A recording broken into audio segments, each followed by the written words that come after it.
नमस्कार। Welcome to BPSC ज्ञान। मेरा नाम है आलोक सिंह। तो आज के इस पर्टिकुलर वीडियो में हम डिस्कस करेंगे जून महीने का बिहार स्पेसिफिक करंट अफेयर्स। जी हाँ, ये एक बहुत ही इम्पॉर्टेंट मंथली सेशन होता है जो मैं आपके लिए मंथली वाइज लेकर आता हूँ। और देखिए, नॉर्मली ये देखा जाता है कि अगर आपका एग्ज़ाम है तो पिछले एक साल का तो आपको करंट अफेयर्स करना होता है। ठीक है, अगर बैंकिंग का एग्ज़ाम छोड़ दें, ठीक है, वहाँ बैंकिंग का एग्ज़ाम मोस्ट प्रोबेबली बहुत ही करंट होता है, वो 3 महीने या 6 महीने तक का ही होता है। तो बाकी के एग्ज़ाम में 1 ईयर का करंट अफेयर्स तो पढ़ना ही होता है। तो आप अगर आपका एग्ज़ाम अगर बीपीएससी टीचर का एग्ज़ाम है, अगर मान लो अगस्त में, तो आपको एटलीस्ट जुलाई तक आपको करंट अफेयर्स करना होगा, यानी जुलाई 2022 से 23 तक। तो आपको हमारे चैनल पे ये सारे वीडियोस मिल जाएंगे। 2022 का प्लेलिस्ट बना हुआ है, 2023 का प्लेलिस्ट बना हुआ है, ये सब से आप वीडियोस देख सकते हैं।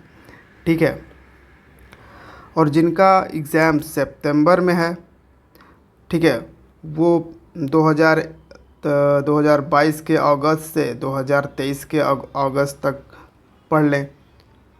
ठीक है, और ये सब कुछ आपको चैनल पे मिल जाएगा। So let's start our session with first question. Who has been appointed as the director general of geological survey of India? तो जियोलॉजिकल सर्वे ऑफ इंडिया के डायरेक्टर जनरल किन्हें अपॉइंट किया गया है? तो ये हैं Janardan Prasad. Option B is the right answer. Geological survey of India आपको मालूम होना चाहिए कि ये 1851 में ही फाउंड किया गया था। जी हाँ, अंग्रेज़ों के टाइम में ही फाउंड किया गया था, 1851 में, जियोलॉजिकल सर्वे ऑफ इंडिया। अच्छा, जियोलॉजिकल सर्वे ऑफ इंडिया किस मिनिस्ट्री के अंतर्गत आता होगा, किसके अंडर आता होगा? तो ये आता है मिनिस्ट्री ऑफ माइंस। ठीक है, अब इसको याद कैसे रखिएगा? अब देखिए, जियोलॉजिकल सर्वे ऑफ इंडिया भी क्या करता है, सब जगह खोद खोद के जो मालूम करता है। ठीक है, बेसिकली एक तरह से ये सर्वे करता है अर्थ का। ये एक साइंटिफिक एजेंसी है भारत सरकार का। ठीक है, तो ये आता है मिनिस्ट्री ऑफ माइंस के अंडर। माइंस क्या है? माइंस भी आपको पता ही होगा कि ये खोदा जाता है इसमें। ठीक है, माइंस बनाया जाता है, तो इसके अंडर आता है जूलॉजिकल सर्वे ऑफ इंडिया। अच्छा, एक और क्वेश्चन यहाँ से हो सकता है कि इसकी हेड क्वार्टर कहाँ पे है? हेड क्वार्टर आपको मिलेगा कोलकाता में। ठीक है, तो इसको याद रखिएगा। और अब ऐसे मतलब ये पहले ऐसे बिहारी हैं, जनार्दन प्रसाद जी जो हैं वो बिहार से हैं, और ये पहले ऐसे बिहारी हैं जो जियोलॉजिकल सर्वे ऑफ इंडिया के डायरेक्टर जनरल बने हैं। तो ये भी अपने आप में एक इम्पोर्टेंस रखता है। और जनार्दन प्रसाद बिहार के किस ज़िले से बिलोंग करते हैं? औरंगाबाद। यहाँ भी आप करेक्ट कर सकते हो कि बिहार में जो भी माइंस वगैरह हैं, यानी कि आप देख सकते हो कि मिनरल्स वगैरह जो भी मिलते हैं बिहार में, वो बिहार के साउथ साइड में मिलते हैं, क्योंकि साउथ साइड में ही आपको झारखंड का वो जो प्लेटू मिलता है। तो झारखंड का इससे लगा हुआ पार्ट, औरंगाबाद भी झारखंड से बॉर्डर शेयर करता है, बिहार का यह डिस्ट्रिक्ट है। ठीक है, तो ये सारा कुछ आप इस तरह से लिंक करके याद रख सकते। तो नेक्स्ट इंपॉर्टेंट क्वेश्चन पे आ जाते हैं हम। What is the rank of IIT Patna in overall category as per NIRF 2023? NIRF ranking recently निकाली गई है, यानी कि नेशनल इंस्टीट्यूशनल रैंकिंग फ्रेमवर्क। ठीक है, तो NIRF रैंकिंग के तहत ओवरऑल कैटेगरी में आईआईटी पटना कौन से रैंक पे है? 66th position. Option A is the right answer. ठीक है, और ओवरऑल कैटेगरी में ही आईआईटी मद्रास ये रहा टॉप पोजीशन पे। ठीक है, और कई सारे कैटेगरीज़ में बांटे गए हैं, जिसमें अगर इनोवेशन की कैटेगरी, आजकल भारत में इनोवेशन का ज़्यादा चर्चा चल रहा है, तो ये भी याद रखिए, इनोवेशन की कैटेगरी में आईआईटी कानपुर ने टॉप किया है। ठीक है, फिर और सारे अगर कैटेगरी देखें कि अच्छा, ये ओवरऑल कैटेगरी में आईआईटी पटना ने 66 रैंक लाया है। एक कैटेगरी है इंजीनियरिंग की कैटेगरी। इंजीनियरिंग कैटेगरी में आईआईटी पटना का क्या रैंक है? तो ये है 42nd रैंक, ये इंजीनियरिंग की कैटेगरी में। ठीक है। एनआईटी पटना, एनआईटी पटना का क्या रैंक है? ठीक है, इंपॉर्टेंट है, याद रखिएगा, 56 रैंक है। ये इंजीनियरिंग कैटेगरी में ही मैं बात कर रहा हूँ। ठीक है, एनआईटी पटना को 56 इंजीनियरिंग कैटेगरी में और आईआईटी पटना को 42nd इंजीनियरिंग कैटेगरी में। ठीक है। अच्छा, मैनेजमेंट की कैटेगरी भी एक थी, तो मैनेजमेंट की कैटेगरी में बिहार का कोई है? IIM, Indian institute of management, गया, बोध गया एक्चुअली कहिए, बोध गया। इसकी रैंकिंग 53rd थी। ठीक है, 53। मेडिकल की कैटेगरी एक है, मेडिकल की कैटेगरी में पटना का एम्स जो है, एम्स पटना, इसकी रैंकिंग दी गई है 27th मेडिकल की कैटेगरी में। अच्छा, रिसर्च एंड इनोवेशन में बिहार से कोई है? जी नहीं, बिहार से एक भी इंस्टीट्यूट रिसर्च और इनोवेशन में नहीं है, जबकि आईआईटी कानपुर है रिसर्च इनोवेशन में टॉप।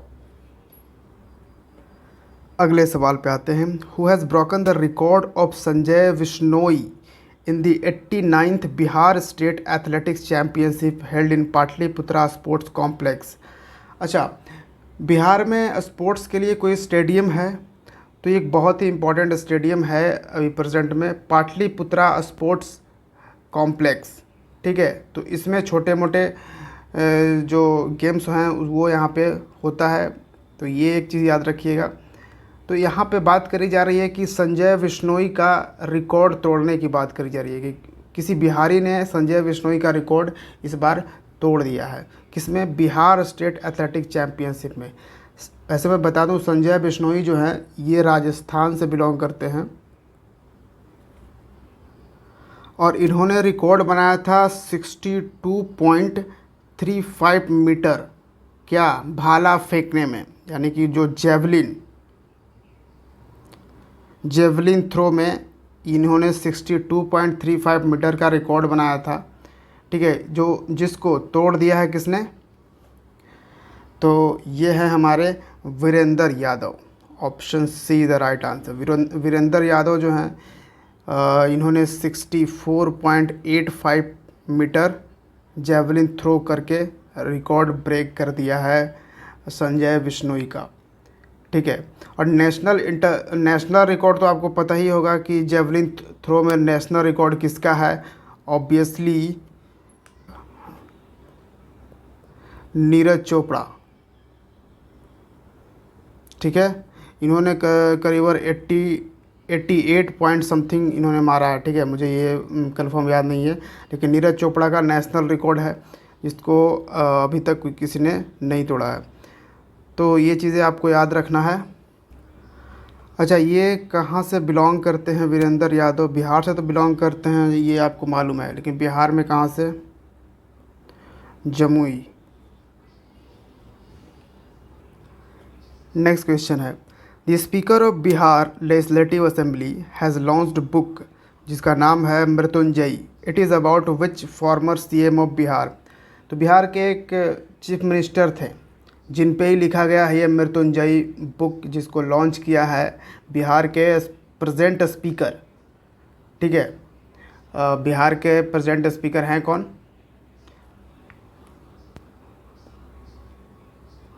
अवध विहारी चौधरी। ठीक है, ये प्रेजेंट स्पीकर हैं बिहार के, और ये बुक है मृत्युंजयी भागवत झा आज़ाद पे। Option D the right answer. Bhagwat Jha Azad जो हैं वो बिहार के चीफ मिनिस्टर रह चुके हैं 14 फेब 1988 से 10 मार्च 1989 तक। ठीक है, भागवत झा आज़ाद। हालांकि ये मतलब इनकी जो जन्म हुई थी उस वक्त का टाइम था। ठीक है, तो उस वक्त गोड्डा गोड्डा जगह पे हुआ था। गोड्डा ऑब्वियसली अभी पार्ट है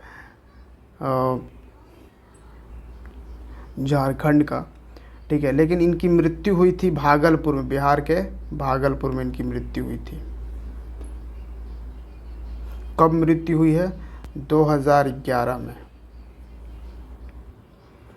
नेक्स्ट आइए, which Bihari girl has won the bronze medal in the senior Asian sambo championship 2023। तो किस बिहारी लड़की ने सीनियर एशियन सैम्बो चैम्पियनशिप 2023 में कांस्य पदक जीता है? सैम्बो चैम्पियनशिप, सैम्बो एक तरह का रेसलिंग है, रशियन रेसलिंग है। रसिया में इस तरह का रेसलिंग होता है, ठीक है। तो सैम्बो एक रशियन रेसलिंग है। तो इसमें बिहार की 2 लड़कियों ने ब्रॉन्ज मेडल जीता है। एक है अभिलाषा कुमारी और दूसरी Poonam Yadav. So option D the right answer, both A and B. Abhilasha Kumari 54 KG category में इन्होंने खेला था। पूनम यादव ने 59 केजी कैटेगरी। ये सब इंडियन टीम से बिलोंग करते थे, ठीक है। और अभिलाषा कुमारी बिहार के पटना से बिलोंग करती है। पूनम यादव कहाँ से? कैमूर से बिलोंग करती है, बिहार के। अच्छा, बीपीएससी इस क्वेश्चन को इस तरह से भी पूछता है। डायरेक्ट आपसे पूछेगा कि बताइए रिसेंटली न्यूज़ में थी अभिलाषा कुमारी, ये किस खेल से बिलोंग करती है? तो हमने जैसे आपको बताया सैम्बो जो है रेसलिंग है, रशियन रेसलिंग। तो आप रेसलिंग जैसे ही आपको दिखे आप लगाना इसको कि अभिलाषा कुमारी रेसलिंग से बिलोंग करती है, पूनम यादव रेसलिंग से बिलोंग करती है, ठीक है। तो इस तरह से भी सवाल आपसे पूछा जा सकता है। नेक्स्ट सवाल है, how many hospitals of Bihar will be developed as the centre of excellence? तो बिहार के ऐसे कितने हॉस्पिटल हैं जिनको सेंटर ऑफ एक्सीलेंस के तौर पर डेवलप किया जाएगा? सेंटर ऑफ एक्सीलेंस का क्या मतलब आप समझते हो? यानी कि किसी चीज़ का बिल्कुल एक्सीलेंस वहाँ पे हो, एक्सीलेंसी हो, यानी कि वहाँ पे हर फैसिलिटीज़ अवेलेबल हो, हर सुविधा अवेलेबल हो।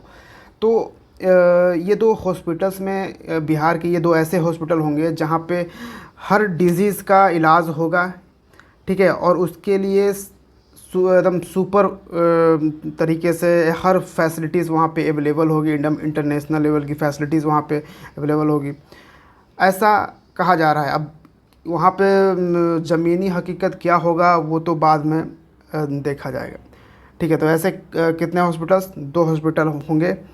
Option A is the right answer. ये कौन कौन से हॉस्पिटल हैं? एक तो पटना का मेडिकल कॉलेज एंड हॉस्पिटल है, PMCH। और दूसरा भागलपुर का है BJLN, Bhagalpur Jawaharlal Nehru college and hospital, ठीक है। तो इसको भी याद रखिएगा। इन दोनों को सेंटर ऑफ एक्सीलेंस डेवलप्ड करने में बिहार सरकार ने 30 करोड़ रुपए अप्रूव किए हैं, ठीक है। 30 करोड़, एंड ये अपने आप में बड़ी रकम होती है। लेकिन यहाँ पे एक चीज़ और है कि हालांकि ये सिर्फ 30 करोड़ से नहीं बन रहा है, 200 करोड़, 200 करोड़ में एक को बनाया जाएगा और 200 करोड़ दूसरे हॉस्पिटल को दिया जाएगा, ठीक है। और इसका कितना परसेंट? तो इसका 40% जो है वो बिहार सरकार खर्च करेगी और 60% सेंटर खर्च करने वाली है। तो फिलहाल बिहार सरकार अभी 30 करोड़ रुपए अप्रूव ही करी है, ठीक है, इसलिए ये न्यूज़ में रहा था। नेक्स्ट आते हैं, Bihar has own how many medals in the under 19 national school wrestling championship held in new Delhi? तो ये एक under 19 national school wrestling championship नई दिल्ली में हुई थी। इसमें बिहार ने कितने मेडल्स जीते? तो 2 मेडल हमने जीता है, एक सिल्वर और एक ब्रॉन्ज। सिल्वर मेडल किसने जीता है? शिवम यादव। शिवम यादव ने सिल्वर मेडल जीता है, ये बक्सर से बिलोंग करते हैं। और वहीं अगर ब्रॉन्ज मेडल देखें तो ये सचिन कुमार ने जीता है। सचिन कुमार कहाँ से बिलोंग करते हैं? पटना से। ठीक है, और ये पहली बार है कि बिहार ने 2 मेडल्स जीते हैं इस under 19 national school racing championship में। नेक्स्ट आते हैं, Bihar government has approved ₹53 crore to connect households of Patna, Hajipur, Begusarai with sewerage network under which योजना और विच स्कीम। बिहार सरकार ने पटना, हाजीपुर और बेगूसराय के घरों को सीवरेज नेटवर्क से जोड़ने के लिए 53 करोड़ रुपए की मंजूरी दी है। किस योजना के तहत? तो ये योजना है नमामि गंगे योजना। Option B is the right answer. आपको पता होगा नमामि गंगे योजना जो है एक कंजर्वेशन मिशन है।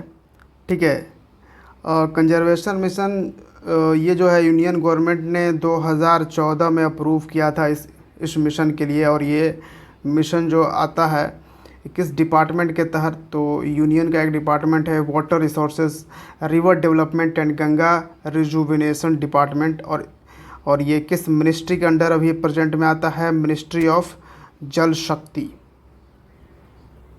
तो जल के लिए एक डेडिकेटेड मिनिस्ट्री ही है हमारे पास, तो ये आपको याद रखनी है।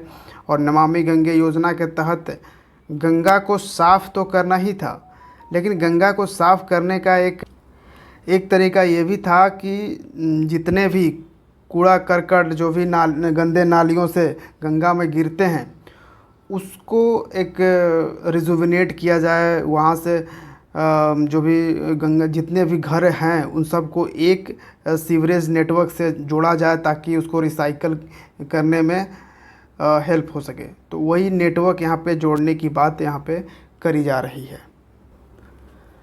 अगला है, in how many districts the CM digital health scheme has been implemented as pilot project. तो कुछ टाइम पहले CM डिजिटल हेल्थ स्कीम जो है बिहार सरकार ने लॉन्च करी थी और इसको पायलट प्रोजेक्ट के तौर पर यहाँ पे इम्प्लीमेंट कर दिया गया है। कितने ज़िलों में? तो ये 4 ज़िलों में इम्प्लीमेंट किया गया है। आपको मालूम होना चाहिए कि जब सरकार पायलट प्रोजेक्ट बोलती है कि पायलट प्रोजेक्ट के तौर पे लॉन्च किया गया है, यानी कि अभी ट्रायल में है। ये पहले ट्रायल में है। ये 4 ज़िलों में पहले देखा जाएगा कि इसका क्या बेनिफिट होता है, क्या इम्पैक्ट होता है, उसके अनुसार फिर और भी बाकी के ज़िलों में इसको इम्प्लीमेंट किया जाएगा। ठीक है, तो इस चीज़ को आपको समझना है। और ये 4 ज़िले कौन कौन से हैं? ये एक तो है नालंदा, मुजफ्फरपुर और गोपालगंज, और तीसरा है और चौथा एक्चुअली सिवान। ये 4 ज़िलों में पहले इस CM डिजिटल हेल्थ स्कीम को लॉन्च किया गया है। अच्छा, क्या है ये CM डिजिटल हेल्थ स्कीम? इसका क्या बेनिफिट है? देखिए, CM डिजिटल हेल्थ स्कीम वैसे तो 2022 में ही लॉन्च किया गया, 2022 के अप्रैल में ही लॉन्च किया गया है। ठीक है, अब ये करीबन इसी साल यानी कि 2023 के दिसंबर तक ये पूरे के पूरे 38 बिहार के 38 ज़िलों में लॉन्च हो जाएगा। इसका बेनिफिट है कि आप ऑनलाइन अपॉइंटमेंट ले सकते हो डॉक्टर से, या फिर आप आपके नज़दीक जो हॉस्पिटल्स है ऐसे तो आप जाओगे वहाँ पे पता करोगे कि डॉक्टर्स हैं या नहीं हैं। ठीक है, तो वो डॉक्टर्स का इन्फॉर्मेशन आप ऑनलाइन में ही मिल सकते हो, इसलिए तो ये डिजिटल हेल्थ स्कीम है। उसके बाद जो आयुष्मान भारत हेल्थ ID बनाना होता है वो सब आप ऑनलाइन, आपको ऑनलाइन फैसिलिटीज़ मिलेगी, ऑनलाइन आप कर सकते हो, ये चीज़ें हैं। फिर इमरजेंसी जो भी है फैसिलिटीज़ वो आपको 24/7 रहेगी, 24 घंटा 7 दिन आपको ये फैसिलिटी मिलेगा ट्रीटमेंट के लिए, या कोई भी डॉक्टर से एडवाइस आपको लेनी है तो वो सब आपको बिल्कुल डिजिटली आपको ऑनलाइन तरीके से आपको दे दी जाएगी। फिर स्पेशल हेल्थ कार्ड भी आपका बनेगा। जो भी पेशेंट्स हैं उनके हेल्थ कार्ड बने रहेंगे। जो हेल्थ कार्ड रहेगा कि मतलब जैसे हेल्थ कार्ड में रहेगा कि हाँ आपको कोई ज़्यादा कागज़ पत्तर लेके चलना नहीं पड़ेगा। अब यहाँ पे सब कुछ लिखा रहेगा कि आपको ये प्रॉब्लम है, ये प्रॉब्लम है, आपने ये मेडिसिन खाया है, ये सारा कुछ डिजिटल कार्ड वगैरह होगा। ठीक है, तो आप किसी भी डॉक्टर भी जाओगे बस ये कार्ड आप दिखाओगे, वो समझ जाएगा चीज़ें क्या क्या है। तो ये है CM डिजिटल हेल्थ स्कीम। तो नेक्स्ट क्वेश्चन है, under which mission national flag will be hosted on the Someshwar fort of Bihar. तो बिहार का जो सोमेश्वर फोर्ट है वहाँ पे जो हमारा राष्ट्रीय झंडा है ट्राई कलर उसको फहराया जाएगा, ये किस मिशन के तहत। तो देखिए सेंट्रल गवर्नमेंट का एक मिशन है, ठीक है, इस मिशन का नाम है mission Har Shikhar Tiranga. Option A is the right answer. Mission Har Shikhar Tiranga. शिखर यानी कि ऊंचा, यानी कि आपके राज्य की सबसे ऊंची चोटी पर एक नेशनल फ्लैग फहराया जाएगा।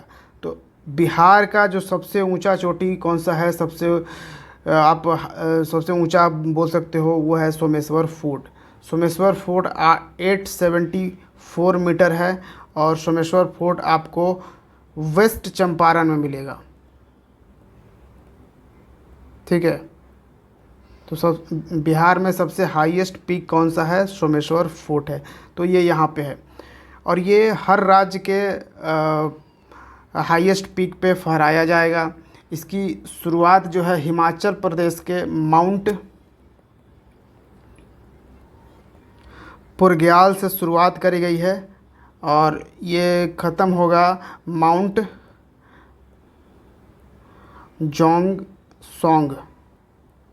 जोंगसोंग जो कि आपको मिलेगा सिक्किम में, ठीक है। तो माउंट जोंगसोंग सिक्किम का हाईएस्ट पॉइंट है और माउंट पुरग्याल ये हिमाचल प्रदेश का हाईएस्ट पॉइंट है। तो यहाँ से शुरुआत होगी और यहाँ पे एंड होगी, बीच में कहीं पे बिहार का भी नंबर आया था, ठीक है। नेक्स्ट क्वेश्चन है, for which photography Saikat Kumar Barui has received the first prize from Bihar tourism department. तो कुछ टाइम पहले बिहार टूरिज़्म डिपार्टमेंट ने एक्चुअली एक कंपटीशन रखा था कि बिहार के जो भी चीज़ें हैं, मतलब जो भी स्थल मोनूमेंट्स है, स्थल है, रिवर हैं, जो भी चीज़ें हैं, ब्यूटीफुल पिक्चर आपको खींचना है। तो इसमें फर्स्ट प्राइज़ यहाँ पे दिया गया है किस चीज़ को, तो महाबोधि टेम्पल का picture. Option C is the right answer. ये लड़का सैकत कुमार बरुई जो कि वेस्ट बंगाल से बिलोंग करता है, इन्होंने ये पिक्चर ली थी महाबोधि टेम्पल का और इसको फर्स्ट प्राइज़ दिया गया है। इसमें सेकंड प्राइज़ भी था, ठीक है। सेकंड प्राइज़ किसको दिया गया है, तो सेकंड प्राइज़ था फल्गु रिवर को। फल्गु रिवर का पिक्चर लिया था किसने, वरुण कुमार दत्ता ने, ठीक है। वरुण कुमार दत्ता ने ये सेकंड प्राइज़ यहाँ पे लिया था और वरुण कुमार दत्ता भी वेस्ट बंगाल से बिलोंग करते हैं, जी हाँ। जहाँ तक थर्ड प्राइज़ की हम यहाँ पे बात करें इस फोटोग्राफी में, तो थर्ड प्राइज़ था घोड़ा कटोरा लेक। घोड़ा कटोरा लेक आपको पता होगा ये राजगीर में है, ठीक है। तो घोड़ा कटोरा लेक को थर्ड प्राइज़ मिला और इसको एक बिहार शरीफ की लड़की ने जीता है जिसका नाम है शिवानी सिंह, ठीक है। तो ये बिहार शरीफ से बिलोंग करती है। इन्होंने घोड़ा कटोरा लेक का पिक्चर क्लिक किया। तो ये 3 प्राइज़ फर्स्ट सेकंड थर्ड दिए गए हैं बिहार टूरिज़्म डिपार्टमेंट के तरफ से। वेस्ट बंगाल का लोग ये प्राइज़ ले जा रहा है फर्स्ट प्राइज़ और बिहार में सब ब्लॉगर बन के घूमते फिरता है। ये लोग क्या करता है पता ही नहीं चलता है। एक्चुअली में क्या है ना कि इन्फॉर्मेशन की कमी रहती है। ये लोग इसको ऑनलाइन ध्यान दे नहीं रहा है कि बिहार टूरिज़्म ने कोई कंपटीशन जारी किया है या कुछ भी किया है। तो ऑब्वियसली अगर जानकारी ही नहीं होगी तो आपके पास कितनी भी टैलेंट हो या जो भी हो, आप उसको अचीव कर नहीं पाओगे। चलिए तो फिर नेक्स्ट क्वेश्चन पे हम आते हैं जो कि मोस्ट इम्पॉर्टेंट है। From how many districts some artist are selected to represent various arts of Bihar before L20 delegates. L20 यानी कि G20 के अंडर ही आता है L20 है लेबर 20। अब आपको मालूम होगा G20 का जो मीटिंग है वो वेरियस लेवल पे होता है, मिनिस्ट्रियल लेवल पे और भी कई डिपार्टमेंट्स के लेवल पे ये G20 होता है। और इस साल यानी कि 2023 का G20 समिट जो है वो होस्ट कर रहा है इंडिया। और इंडिया के अलग अलग प्लेसेस पे G20 के मीटिंग्स हो रहे हैं, लेकिन अभी मेन जो मीटिंग है वो नहीं हुआ। मेन मीटिंग के लिए आपको पता है ITPO कॉम्प्लेक्स बन के तैयार हो चुका है। प्राइम मिनिस्टर मोदी ने इसका इनाग्रेशन भी कर दिया। ITPO कॉम्प्लेक्स जो कि अपने आप में बहुत ही अद्भुत दिख रहा है, और ये न्यू दिल्ली में है ITPO कॉम्प्लेक्स, और इसमें कैपेसिटी है करीबन 7000 पीपल एक साथ बैठ सकते हैं। तो ITPO कॉम्प्लेक्स में ये मेन मीटिंग होगी, जो कि जिसमें प्राइम मिनिस्टर लेवल के लोग आएंगे। सारे G20 के जो भी मेंबर्स हैं वो प्राइम मिनिस्टर, प्रेसिडेंट जो भी हैं वो सब इसमें मीटिंग करेंगे। तो इसमें छोटे छोटे जो मीटिंग्स हुए उसमें एक बिहार में भी मीटिंग हुआ। ठीक है, बिहार के पटना में ज्ञान भवन में ये मीटिंग ऑर्गेनाइज़ किया गया था, जो कि लेबर 20 के लिए ये डेलीगेट्स आए थे यहाँ पे। ठीक है, तो इस मीटिंग में 8 जिलों से आर्टिस्ट आए थे यहाँ पे। ऑब्वियसली यहाँ पे हमने शोकेस किया था अपनी कला, अपनी आर्टिस्टिक स्किल। ठीक है, तो और ये G20 मीटिंग जो है बिहार में कब हुआ था, ये डेट इम्पॉर्टेंट है। जी हाँ, BPSC तो ऑब्वियसली एकदम डेट पूछता ही पूछता है। तो 22 और 23 ये 2 जून, ये जो डेट हैं जून 2023, 22 जून और 23 जून 2023 को, ये 2 दिन ये मीटिंग ऑर्गेनाइज़ किया गया था। ठीक है, बिहार के पटना में, और यहाँ पे शोकेस हुआ। 8 जिलों से आर्टिस्ट यहाँ पे आए थे। और अगर देखा जाए तो एक थी संगीता देवी, जो मोस्ट फेमस, आपको बता रहा हूँ इसमें मोस्ट इम्पॉर्टेंट, किरण देवी। ये 2 वीमेन थी जो मधुबनी डिस्ट्रिक्ट से बिलोंग करती हैं। ठीक है, मधुबनी डिस्ट्रिक्ट से, और इन्हें मिथिला पेंटिंग का डेमो देना था। मिथिला पेंटिंग कैसे बनता है, क्या है मिथिला पेंटिंग, इस पे इन्होंने बात करी। G20 डेलीगेट्स को बताया संगीता देवी और किरण देवी ने। ठीक है, तो ये एक आपको याद रखनी है। फिर अगर आप देखें तो वैशाली से क्या हुआ, वैशाली से हनी प्रोडक्शन के लिए बुलाया गया कि हनी प्रोडक्शन कैसे वैशाली में आप कर रहे हो। फिर मुजफ्फरपुर की बात करें तो मुजफ्फरपुर से बुलाया गया लहठी कैसे आप बनाते हो, इस पे यहाँ पे बात चली। फिर नालंदा से बुलाया गया बेडशीट एंड टेक्सटाइल प्रोडक्शन वाले जो आर्टिस्ट हैं उनको। फिर कटिहार से बैम्बू आर्टिस्ट बांस से बनाते हैं बहुत ही अच्छा ब्यूटीफुल, तो बैम्बू आर्टिस्ट को बुलाया गया यहाँ पे इन लोगों को शोकेस करने के लिए कि हम बैम्बू से कैसे क्या बनाते हैं। फिर जहाँ कैमूर की बात करिए तो कैमूर से बुलाया गया है कारपेट आर्टिस्ट, कारपेट कैसे बनाते हैं। सारण ज़िले से बुलाया गया सिक्की आर्टिस्ट को। सिक्की आपको पता होना चाहिए कि इसको सिक्की, बिहार का जो सिक्की आर्ट है इसको GI टैग भी प्राप्त है। ठीक है, तो सिक्की आर्टिस्ट को यहाँ पे बुलाया गया।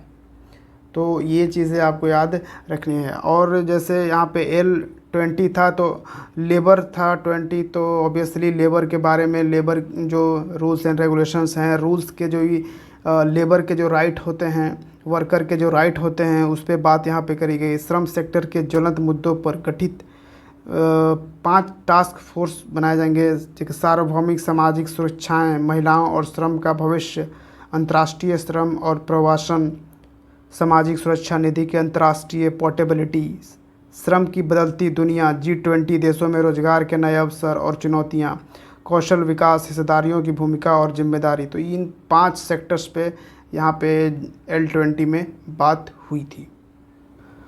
और ये जब मीटिंग संपन्न हुआ, ये समिट जब पटना में, उसके बाद बहुत ही ब्यूटीफुल पिक्चर देखने को आया कि यहाँ के जो भी डेलीगेट्स थे बिहार के, जो वर्ल्ड हेरिटेज लिस्ट में जो साइट है, यूनेस्को वर्ल्ड हेरिटेज लिस्ट में, जैसे महाबोधि टेम्पल हो गया, और नालंदा नालंदा यूनिवर्सिटी हो गया, जो जिसका रिमेंस जो है, खंडहर जो है, उसको देखने के लिए ये लोग गए। फिर पटना साहिब गुरुद्वारा जो है उसको देखने के लिए भी ये लोग गए, और जो डेलीगेट्स आए हुए थे। ठीक है, तो ये एक ब्यूटीफुल पिक्चर्स भी देखने को आया कि बिहार के कल्चर वगैरह पे भी इन्होंने देखा बढ़िया से। और इस मीटिंग में बिहार से छठ पूजा पूरा दिखाया गया, पूरा छठ पूजा के गीत वगैरह, छठ पूजा कैसे होती है पूरा एकदम लाइव परफॉर्मेंस के साथ स्टेज पे इन्हें दिखाया गया। तो ये सब एक हमने अपना एक कल्चर शोकेस किया है G20 डेलीगेट्स के सामने। ठीक है, और काफ़ी लोग मतलब डेलीगेट्स बहुत ही खुश हुए और वो बिल्कुल खड़े होकर तालियां बजा रहे थे, तो स्टैंडिंग ओवेशन। तो ये एक अपने आप में अगर बिहार से हैं तो प्राउडली फीलिंग आएगी ही। और ये मैं यहाँ पे झंडा दिखा रहा हूँ G20 कंट्रीज़ का। तो G20 कंट्रीज़ में कौन कौन शामिल है? ऑब्वियसली इंडिया तो शामिल है ही। यहाँ पे अर्जेंटीना, ऑस्ट्रेलिया, ब्राज़ील जो है नेक्स्ट होस्ट होगा। यानी 2023 में जैसे इंडिया होस्ट कर रहा है G20, 2024 में अगला जो G20 है वो ब्राज़ील होस्ट करेगा।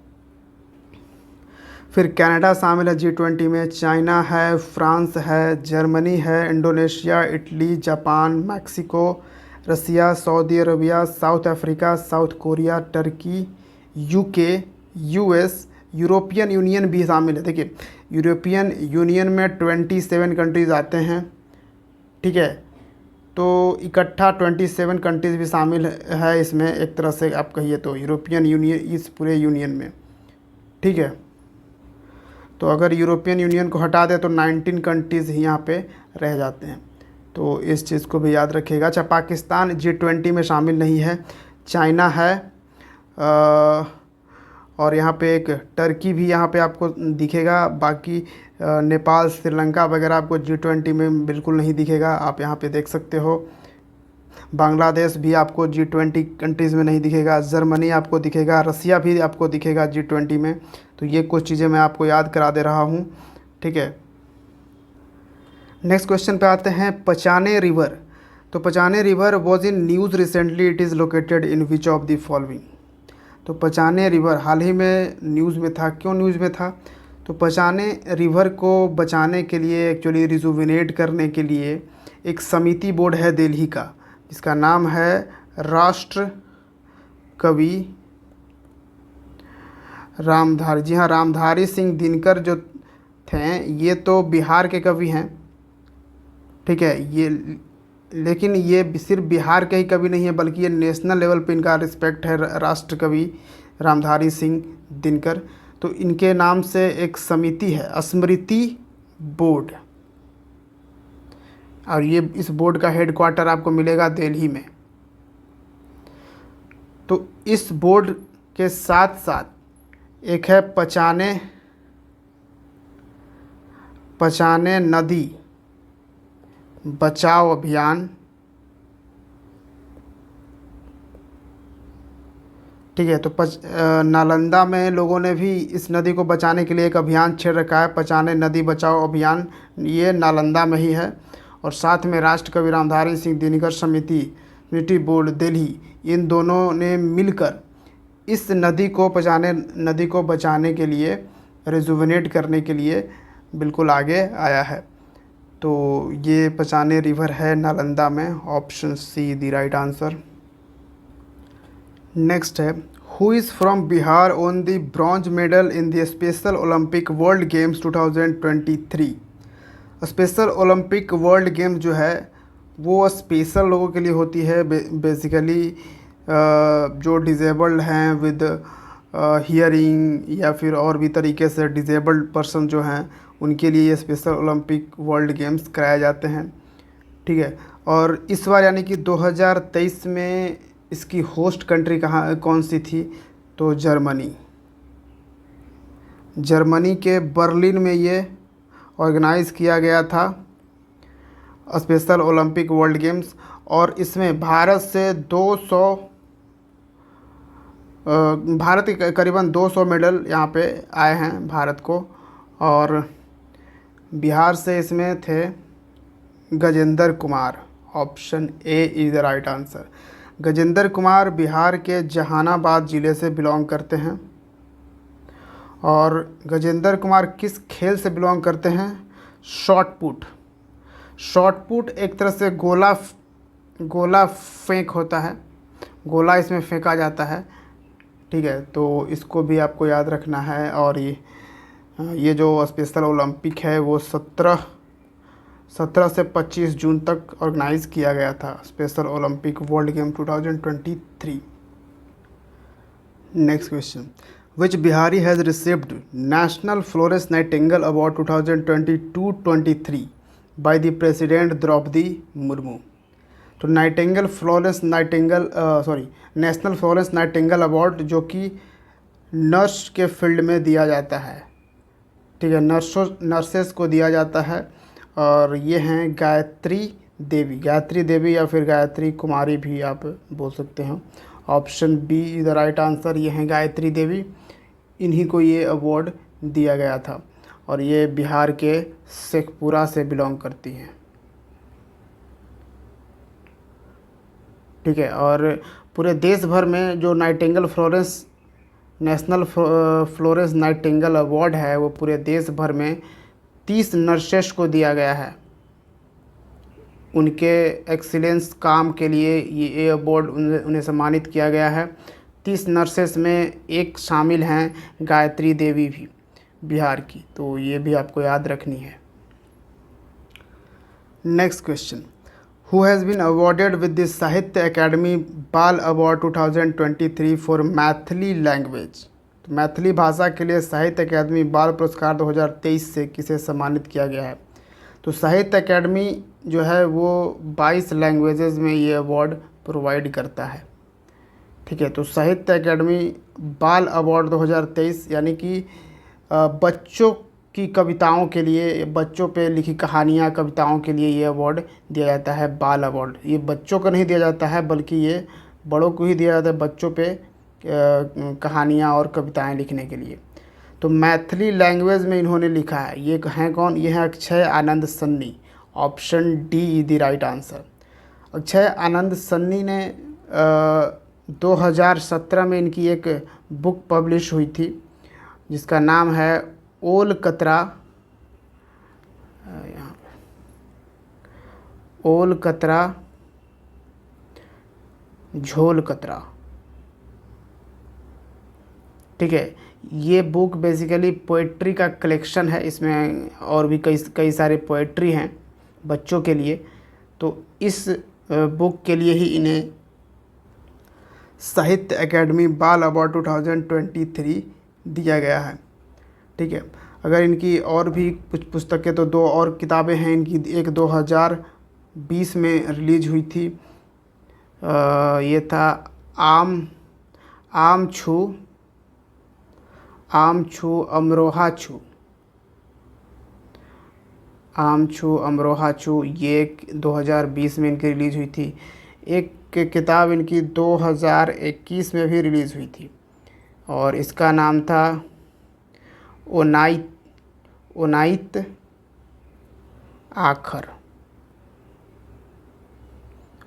आखर। तो ये 3 किताबें लिख चुके हैं, काफ़ी बढ़िया मैथिली लैंग्वेज में। ठीक है, और आपको पता होगा बिहार का one of the most important language Maithili भी है। तो ये जो बाल साहित्य अवार्ड है ये मैथिली लैंग्वेज के लिए तो हमने आपको बता दिया है। 1-2 इम्पॉर्टेंट अवार्ड आपको और भी रखने हैं। आपको हमने बताया कि ये 22 लैंग्वेजेस में दिया जाता है। तो एक तो आपको याद रखना है इंग्लिश लैंग्वेज वाले। English language grand parents bag of stories, ये इस पुस्तक को दी गई है, grand parents bag of stories. और इसको लिखा किसने है? सुधा मूर्ति ने। ठीक है, नारायण मूर्ति आपको पता होगा, नारायण मूर्ति जो कि फाउंडर हैं इन्फोसिस के, और इनकी वाइफ हैं सुधा मूर्ति। ये काफ़ी अच्छा बुक लिखती हैं बच्चों पे। तो grand parents bag of stories को मिला है इंग्लिश मीडियम के लिए। और फिर एक हिंदी मीडियम में भी आपको याद रखना है, हिंदी के लिए किस मिला है, तो कौतुक ऐप स्टोरीज है, कौतुक आप। ये एक शॉर्ट स्टोरीज़ है कौतुक आप, और इसको लिखा है सूर्यनाथ सिंह ने। तो सूर्यनाथ सिंह को ये अवार्ड दिया गया है। तो बस ये आप याद रख लो। और फिर आपने मैथिली का आपको याद बता ही दिया, ओल कतरा झोल कतरा, अक्षय आनंद सन्नी। तो ये तीनों आप याद रखोगे तो एनफ है। नेक्स्ट क्वेश्चन है, which Bihari has won the silver medal in the Asian grappling championship 2023। तो ग्रैपलिंग चैम्पियनशिप 2023 में सिल्वर मेडल जीता है राधे श्याम यादव ने। राधे श्याम यादव ये बिहार के कैमूर ज़िले से बिलोंग करते हैं। Option A is the right answer. ठीक है, और ये इंडियन आर्मी में सोल्जर हैं। तो ये भी आपको याद रखना है। अच्छा, ये जो एशियन ग्रैपलिंग चैम्पियनशिप हुआ ये कहाँ पे ऑर्गेनाइज़ किया गया है? कजाकिस्तान में। कजाकिस्तान की राजधानी है अस्थाना, और यहीं पे ऑर्गेनाइज़ किया गया है। ठीक है, इंडिया ने टोटल 17 मेडल्स इसमें जीते हैं एशियन ग्रैपलिंग चैम्पियनशिप में, जिसमें 3 गोल्ड, 2 सिल्वर और 12 ब्रॉन्ज। और इन 2 सिल्वर में 1 सिल्वर बिहार के राधे श्याम यादव ने जीता है। ग्रैपलिंग किस तरह का खेल है, किस तरह का स्पोर्ट्स है, ये आप यूट्यूब पे सर्च करिए, ग्रैपलिंग चैम्पियनशिप, आपको मालूम चल जाएगा। ऐसे यहाँ पे समझना मुश्किल है। नेक्स्ट क्वेश्चन है, who has been appointed as the chief of रॉ। रॉ के चीफ, यानी रॉ क्या है? Research and analysis wing. तो ये रॉ जो है भारत का रिसर्च एंड एनालिसिस विंग है।